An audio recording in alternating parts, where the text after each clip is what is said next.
Hi everyone, welcome back to the new series as promised.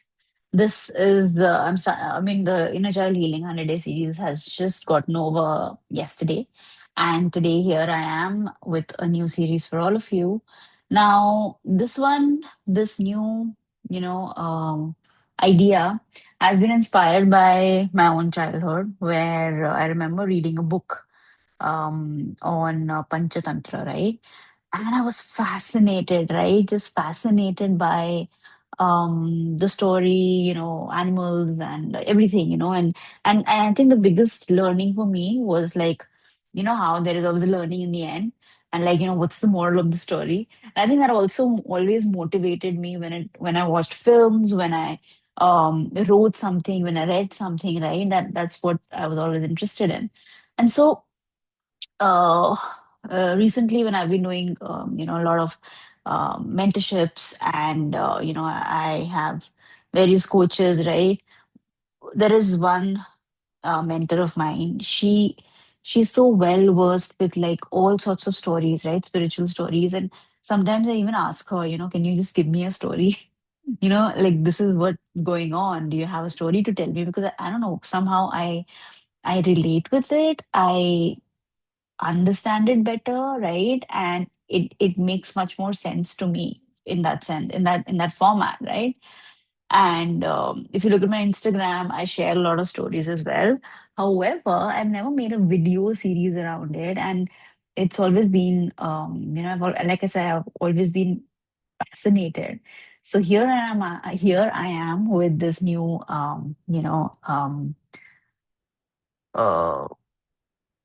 basically a gift for all of you who would just like to listen to stories and feel good, right? Because for me, it's been a source of inspiration, if you ask me, right? But let's see, because I really feel like in the last 1 year, I have gone through a lot of spiritual, you know, detours, if you will, and learned a lot, right? And I've grown a lot as a person. So I really feel like I'm being led to this new journey. And I feel like all the stories that will come to me will also be sort of guided, and I know whoever has to listen to them has to learn something, has to get motivated, has to, you know, get some sort of a difference in their lives, will do have that, right, through the story. So with all of that and with all of those good energies, let's start today's story. So today I'm going to talk about Nachiketa, right?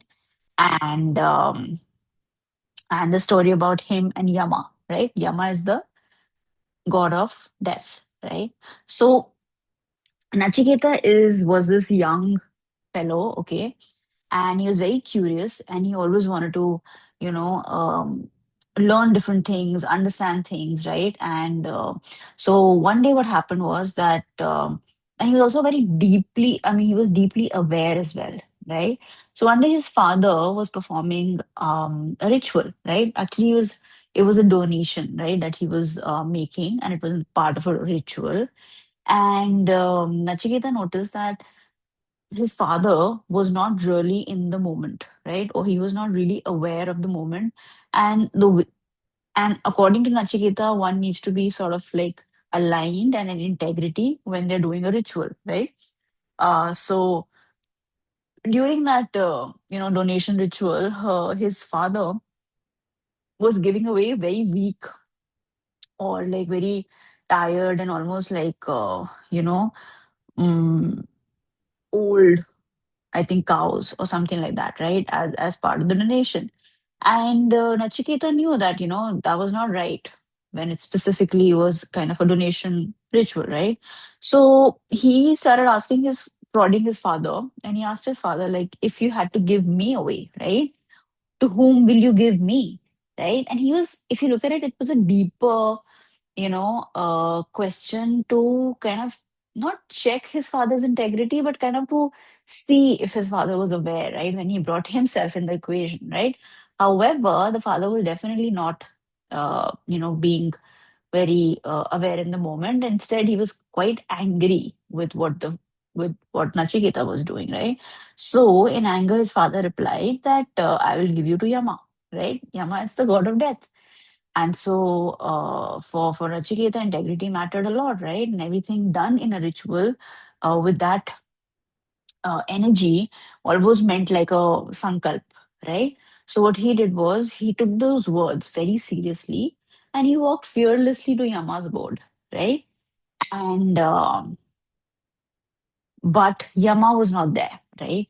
So the boy actually waited. He waited for 3 days without any food or water. And then when Yama returned, Yama himself was moved, right, by this boy's patience, by, the way he was just waiting for Yama, right? And so Yama said that I'm going to offer you three boons, right? So the first thing he asked was for his father's peace, right? The second was knowledge of, I think, sacred rituals, right? And the third boon was the ultimate question. He asked what happens after death, right? What is the truth of the self, right?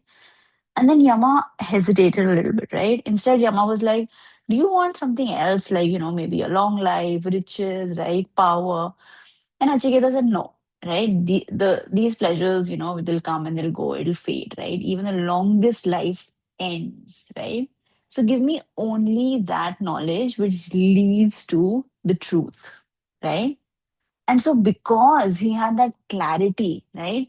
Yama actually revealed the highest wisdom of the self to him, right? So now, all of these stories that I'm going to tell you here, they're all going to be part of, some sort of a connection that they have with manifestation. Okay. Because that's what, that's the angle that I'm trying to bring here. Okay. Now, if you look at the story, right, it actually teaches us something very powerful, right? That manifestation doesn't work when you chase desires from fear, right? It works when your identity is rooted in truth, clarity, and self worth, right? Because see, Nachiketa didn't beg, right? He didn't doubt his worth, right? And that is why the universe, through Yama, right, opened its deepest secrets to him, right? Because did you see that Nachiketa wasn't asking for things, right? And I want this, or whatever, right? He asked for the truth. And in that truth, he received everything. Wow. Right? So when you choose alignment over, you know, things, or any kind of temptations that you have, like when you choose clarity over chaos, right, and truth over fear, right, life reorganizes itself around you, and that's the real law of abundance. Yeah. So I'll just leave you with a few questions so that you can dig deeper if you choose to. The first one would be, am I choosing comfort over truth? Second is, am I settling for temporary pleasure instead of lasting alignment? And what would change if I trusted my inner knowing more? Yeah.